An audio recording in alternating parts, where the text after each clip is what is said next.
Tonight on the program, is it now the end of the Shinawatra legacy following the imprisonment of Thaksin? Then challenges ahead for the government under the leadership of Prime Minister Anutin Chanvirakul. And we visit Loeng Market, a community that balances change and traditional lifestyles.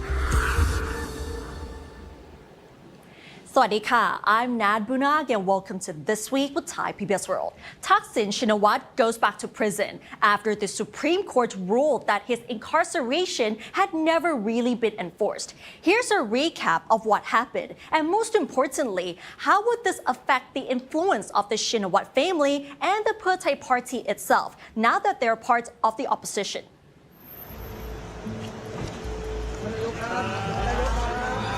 Thaksin Shinawatra, along with his youngest daughter and former Prime Minister Paetongtarn, were seen in good spirits as they walked into the Supreme Court on Tuesday morning. Red shirt supporters were heard cheering in support for the Pheu Thai party's de facto leader, having faith that he would survive the case. But that's not how things turned out. The Supreme Court ruled that Thaksin's stay on the 14th floor of the Police General Hospital was unlawful and cannot be counted towards his serving of his prison term. It also ruled that his illness was not critical enough to warrant a stay in the hospital for up to 6 months. As a result, he now has to serve 1 year in prison. Thaksin's original prison sentence was actually 8 years, stemming from 3 cases involving malfeasance and abuse of power, but it was reduced to 1 year by royal commutation. However, he never spent a single night behind bars. Previously unseen images of Thaksin being taken to prison have been released. It was a moment that many people have wanted to see for years, but not his family. Despite the court's decision, Paetongtarn told reporters that she is still proud of her father. ท่านทักษิณเองนะคะก็ยังเป็นผู้นำในทางจิตวิญญาณในเรื่องของไม่ว่าจะเป็นการเมืองที่ผ่านมาผลงานต่างๆที่ทำเพื่อบ้านเมืองนะคะท่านก็ยังเป็นคนที่นึกถึงบ้านเมืองอยู่เสมอแล้วก็ตั้งใจจริงในการที่หวังจะเป็นส่วนหนึ่งที่ทำให้ชีวิตพี่น้องประชาชนมีความกินดีอยู่ดี So is this the end of the Shinawatra legacy? The answer is probably not. Associate Professor Dr. Jet Thonavanik cited his influence since he returned to Thailand 2 years ago. He also feels that Thaksin has a plan in mind for the country and is still widely regarded as a political figure. He might not have the actual power, but he has the strength to move Thai politics. As we've seen, ever since he came back, almost 2 years, he has always been in the spotlight of Thai politics. So I don't think this will end his saga and this will end his Shinawatra family. If Kun Thaksin choose to be as what he has been and choose to walk the path as he has walked, I think it's going to be downturn, and Kun Thaksin and his parties, as well as the families related, might be going down and down more and more. As Thaksin posted on his X account that even if he has no freedom, he still has the freedom of thought to help the nation and the people, Dr. J believes that the Pheu Thai party will still need Thaksin to survive. They might be able to survive, but not as good as having Thaksin or the Shinawatra family. Nad Bunag reporting for Thai PBS World. And the challenge now is for the ruling Phum Thai government with Anutin Chanvirakul as the Prime Minister. The developing cabinet lineup includes some surprises with many outside experts in various fields from finance, business, and energy sectors. But before we find out how well these new members will fit in the new cabinet, let's go back and revisit what Anutin has promised to the people. The new Prime Minister said one of his government's top priorities is to reduce the cost of living. That means bringing down the cost of food, energy and transport. At the same time, it will also introduce measures to help indebted households, especially farmers. Among the economic policies that they might consider reviving is the popular 50-50 co-payment scheme, also known as Kon La Krung, in which users pay half of the price while the government covers the rest. This aims to boost spending and to help small businesses as well, which analysts say that it would be much more efficient than the digital wallet scheme. Another policy that they might reconsider is the 20 baht flat fare for train services in Greater Bangkok to reduce travel costs for Thai commuters. The project was on pause when the Pheu Thai government was ousted from office. Apart from the economy, Anutin's government will also prioritize the easing of the ongoing border conflicts through peaceful means. His main condition, however, is that it must be done based on the principle that Thailand will not lose even a square centimeter of its territory. Another priority is to improve early warning systems to prepare the public for natural disasters. We may have seen the development of cell broadcast systems through which people can receive alerts on their phones, but there are no recent details at the moment as to how the Phumthai Thai-led government will develop it from there. We also cannot forget the tackling of drug trafficking, scam centers, and illegal gambling, which are also among the top priorities for the new government.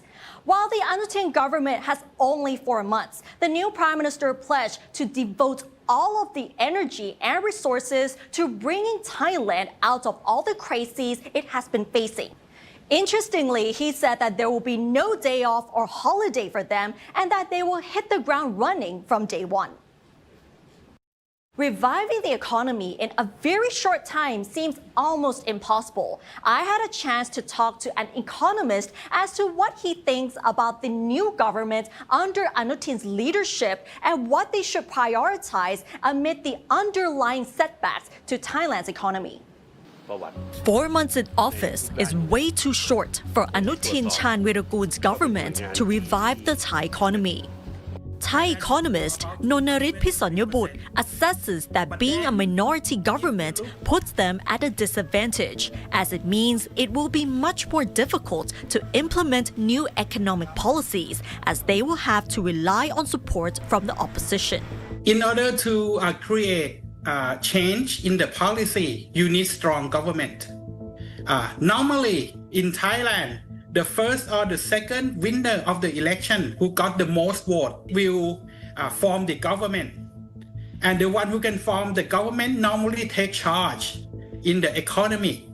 Still, for this particular government, Mr. Anutin party got only 60 votes, which also means that he doesn't have the economic team on his side. And that's why he employed outsider. So this kind of mix-up and messy political situation that hinder the effort of the head of the economic team to proceed any program freely. The Economist listed 4 immediate challenges facing the Thai economy. The most immediate concern being the widespread flooding, which causes significant economic damage in affected areas. Other concerns include high household debt, which is currently around 90% of Thailand's GDP, U.S. trade tariffs, which will hinder Thai exports, and underlying structural issues such as improving the education system and ensuring an efficient labor market. With only 4 months in office, however, the only choice they have is to implement short-term stimulus measures. Normally, if we want to change the long-term policy, we need to groom them. You're thinking of like you try to create a tree. You try to plant a tree that the fruit will bear in the next 10 to 15 years. But that tree cannot be groomed only 4 months to make it happen, right? You can even you try your best in your first 4 months. It will not guarantee what will happen in the next 2 or 3 years or 5 years. If the new government decided to change the old policy, then it will die. The tree will die. And in that sense, personally, I do not expect that this government can do something much about the long-term issue. Meanwhile, Thailand's GDP growth for this year is projected at 1.5 to 2%, the lowest compared to other countries in Southeast Asia. The Economist also found that the country's GDP growth has not exceeded 2.7% since the COVID-19 outbreak. Looking through the past decade, he feels that Thailand has been putting too much emphasis on just injecting sums of money to boost the economy, especially through short-term stimulus packages, which has weakened the effectiveness of their policies. If you look at the last government policy, the digital money giveaway 10,000 baht, you will see that their effectiveness is so low such that even our economists also feel that this is strange. And that is because the economy cannot take it anymore. I think it become much and much clearer right now that the Thai economy cannot be pushed by this short-term stimulus. So I do not advocate the use of this anymore. It's time to turn our attention to change the structural, to do some long-term things that, to make sure that our economy is really strong, not just pretended to be strong. Despite that, this economist does not expect the economy to play a crucial part for the new government, as their main purpose is to fix political issues. Ultimately, he hopes to see the end of what he describes as the vicious cycle of political turmoil, which continues to hinder long-term economic growth. Anutin Chanvirakul is poised to unveil his cabinet lineup in days now. Interestingly, he has selected 4 technocrats from outside the Thai politics circle to lead 4 major portfolios: finance, commerce, energy, and foreign affairs. Sihasak Phongketkaew, a veteran diplomat, is tipped to lead the Ministry of Foreign Affairs. The incoming Anutin government has placed foreign policy high on its agenda, alongside domestic economic recovery. The sources added that the new government has outlined 3 priorities: reviving growth through trade and investment, normalizing relations with neighboring Cambodia following recent border frictions, and raising Thailand's profile on the international stage. Diplomatic observers say Sihasak's long career and global connections make him well-positioned to help advance these goals. Sihasak is one of Thailand's most seasoned career diplomats with over 4 decades in the foreign service.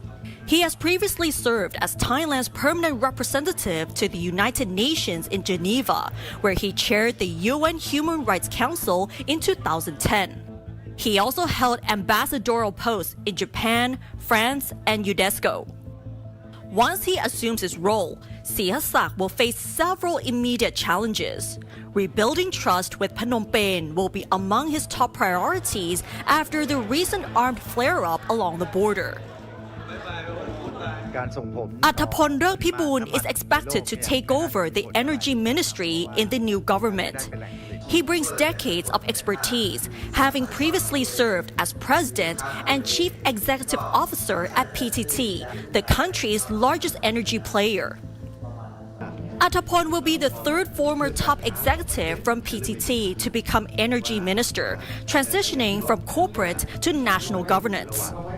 Athapol's term as CEO was marked by serious challenges caused by the COVID-19 outbreak and the general global decline in fossil fuel business.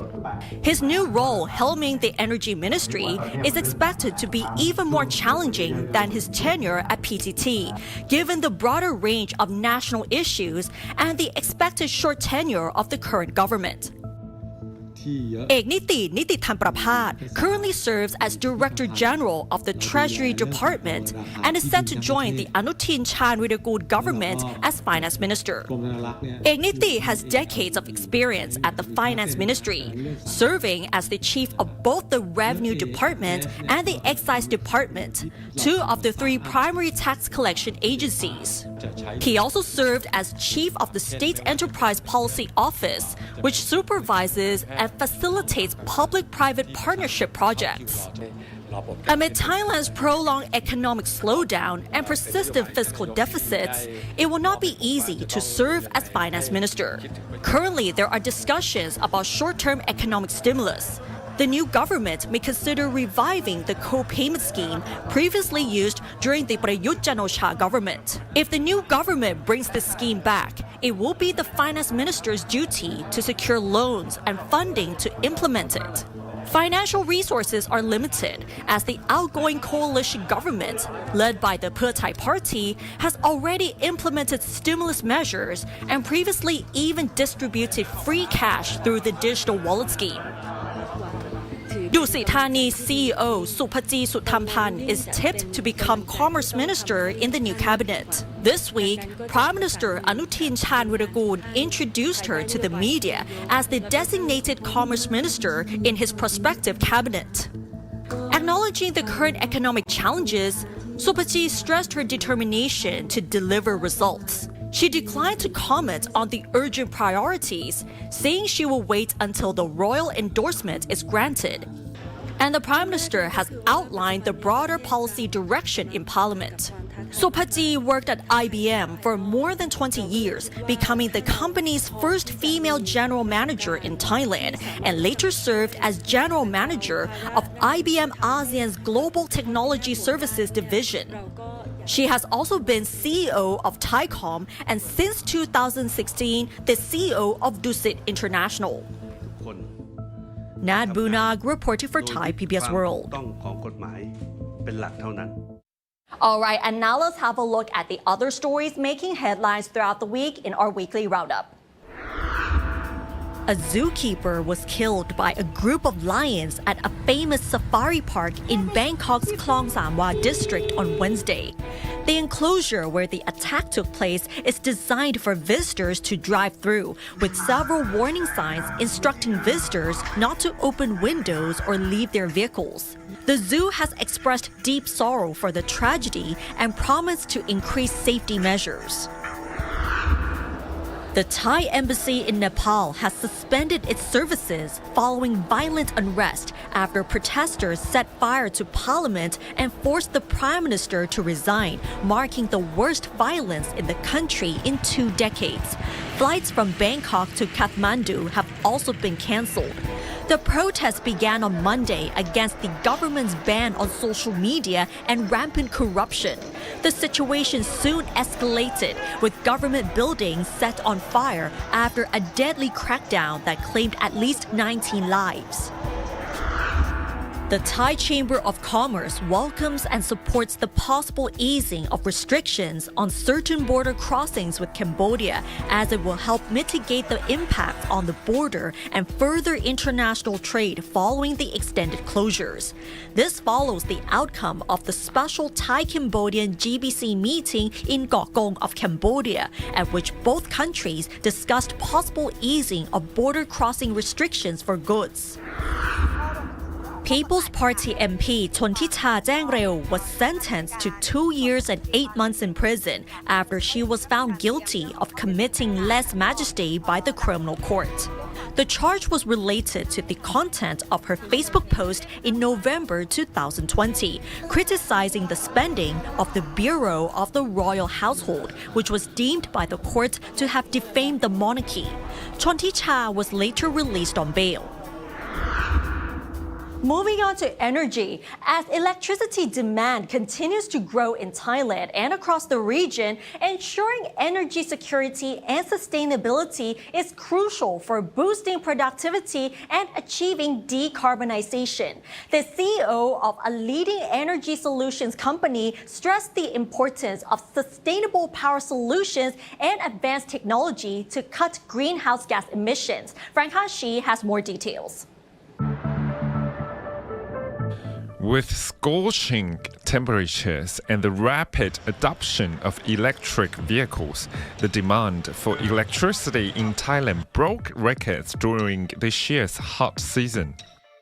Nighttime peak demand surged to over 34,000 megawatts in April, compared to just shy of 28,000 megawatts in January. As electricity demand continues to rise, the managing director and CEO of Mitsubishi Power Asia Pacific has highlighted the need to ensure both energy security and sustainability. Thailand has a well-designed and organized electricity market mechanisms. Then this is supported by the strong leadership of the government through the power development plan. Then we'll see then in that plan that we believe realistic and also the most optimum policies to address both energy security and sustainability. To produce sufficient energy continuously with sustainability goals, the cooperation between Thailand's public sector and the Japanese energy giant has bolstered energy supply. Ondo noted that 10 units of the most advanced GTCC or gas turbine combined cycle-driven generators have been delivered to 3 power plants in Thailand. What about the innovation that Mitsubishi Power brings to Thailand? Because I understand that right now we already have the GTCC technology in Thailand too. What's the GTCC innovation technology to Thailand? GTCC is a gas firing power station. Then to generate power with the combustion of natural gas based on LNG or natural gas, then with utilizing the exhausted heat after combustion, that we generate a steam, then to utilize such steam to get the power one more time. So this is so-called combined cycle. Then this provides currently the most advanced application will provide more than 64% thermal efficiency. Then in terms of the emission of carbon dioxide, the 65% less carbon emission compared with the aged coal. So this advanced gas turbine combined cycle that will definitely contribute to the energy transition in Thailand. In addition to innovations in turbine technology, the energy experts say that they are developing cleaner energy sources such as ammonia fuel to support carbon-free power generation. Electricity demand is also rising across ASEAN. Ondo noted, however, that there is no universal solution as each country requires different strategies. We see a lot of demands, growing electricity demands, and also concerns about U.S. tariff for each country in the region too, and the geopolitics inside the region. So what is your company's strategy to sustain the growing electricity supply to the region? With having the stable economic growth in ASEAN countries, we see the huge growth of electricity demand. It's forecasted 50% increase by 2040s. So to meet such electricity demand, the most important point is to provide the reliable and affordable baseload power generation source. Then each country in this region has each own current portfolio of electricity source. Yep. So Thailand is in good position, having the majority of the electricity source is gas. But in some other countries like Indonesia or Philippines, still they are relying on the coal.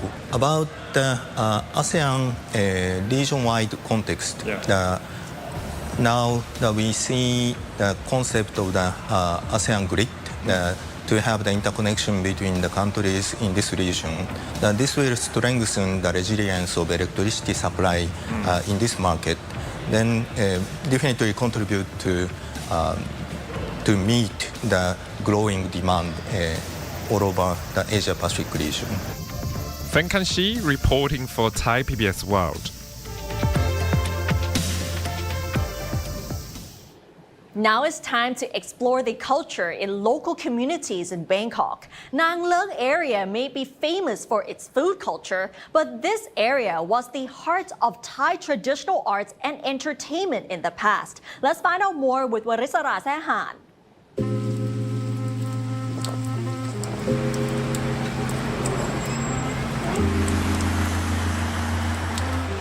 Many people would know this area as Talat Nang Leung or Nang Leung Market, which is one of the oldest markets in Bangkok, located in the old town. Beyond the market, this area was once the heart of Thailand's entertainment and performing arts. Today, the community is working to preserve its traditions, foods, and ways of life while adapting to new ways. During the reign of King Rama V, the area was vibrant and crowded as the area was aiming at modernizing the capital of Thailand. It had Bangkok's first cinema and was the hub of city life, including traditional Thai art performances. Today, even though there are only the old and historical horticultural shophouses and wooden buildings have been left as time passed, what never changes are the determined hearts of the locals. Suwan Welploingam, born and raised in the Nang Leung community, is the community leader. She has spent her life trying her best to preserve this area, to keep the community as it was.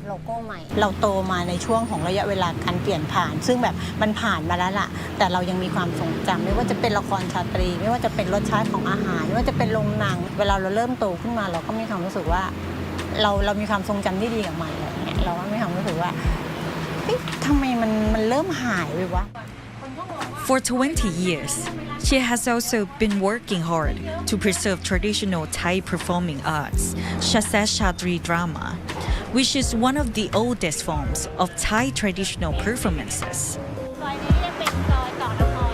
Walking through this alley, Suwan said that this was once home to many national artists. It is the area where Thai traditional art performance troupes used to live. เมื่อ50-60 ปีแล้วโหซอยเนี้ยก็ซ้อมกันแบบขึงหนังกันทำอะไรกันอะไรไงมาตรงนี้คือเดี๋ยวนี้มันไม่ได้เหมือนเดิมแล้วไงทุกสิ่งทุกอย่างมันก็เปลี่ยนไปตามกาลเวลา During her time, she has also tried to balance the area, not letting it stagnate while promoting it.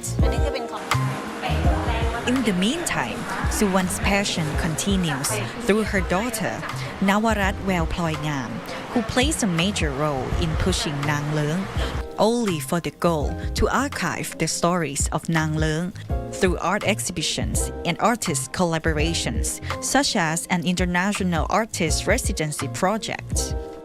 ศิลปินอังกฤษคนล่าสุดก็มาเป็นmultidisciplinary เก่งหลายอย่างทำ AI เอาเทคมาทำก็ทำเรื่องละครชาตรีสแกนออกมาแล้วก็เล่าผ่านแบบเป็นดิจิตอลเวอร์ชันเลยอะไรอย่างเงี้ยในพาร์ทอนุรักษ์นั้นก็ต้องทำในพาร์ทพัฒนาเก็บแล้วไปยังไงต่อไปเวไหนสร้างสรรค์ยังไงให้เจนใหม่แบบรู้สึกคอนเน็กกับอันนี้มันก็ต้องใช้เครื่องมือใหม่ๆเนาะซึ่งอันเนี้ยสกิลเหล่านี้ศิลปินสามารถทำได้ดีเรามีละครชาตรีอพยพมาตั้งแต่ยุคนั้นมาอยู่ตรงนี้เราสร้างรูปแบบบทร้องท่ารำที่เป็นคาแรคเตอร์ละครชาตรีนางเลิงเนี่ยพี่รู้สึกว่ามันอิมแพกมากอ่ะ It's not only those born and raised in Nang Leung that try to keep the community the way it is, but the newcomers that love the way Nang Leung is.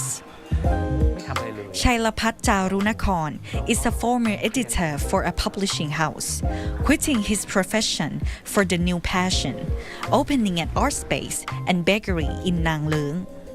เราอยากให้มันตรงนี้มันมีคนมาเที่ยวแหละแต่ว่าอยากให้ร้านเนี่ยมันมีความแบบเป้าหมายหลักของมันคือแสดงอัตลักษณ์ของนางเลิ้งออกมาทำให้นางเลิ้งมันมีเสน่ห์กลับมาให้มันตื่นขึ้นมาซึมซับความเป็นนางเลิ้งแล้วก็ผ่านเรื่องราวของอาหารผ่านเรื่องราวของขนมอะไรอย่างเงี้ยหรือผ่านเรื่องราวของการจัดกิจกรรมต่างๆ She said that it's not that changes are bad, but Suwan and the community would prefer it not in a sudden way, trying to avoid the impacts that come with the change. For example, disturbing the ways of lives and raising costs of property. What makes Nang Leung different from other local communities in Bangkok are not its renowned locations or foods. It is the energy of the locals driving and balancing the own vibes, as well as new changes through the community.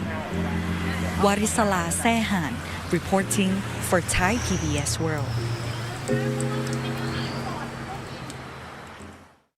And that is definitely very inspiring for the younger generation. And that's all for this edition of This Week with Thai PBS World. Join us every Friday at 10:30 p.m. only on Thai PBS. You can also follow us on social media and our website, thaipbsworld.com, for all the latest stories and analyses about Thailand. Thanks for watching, and we'll see you next week. สวัสดีค่ะ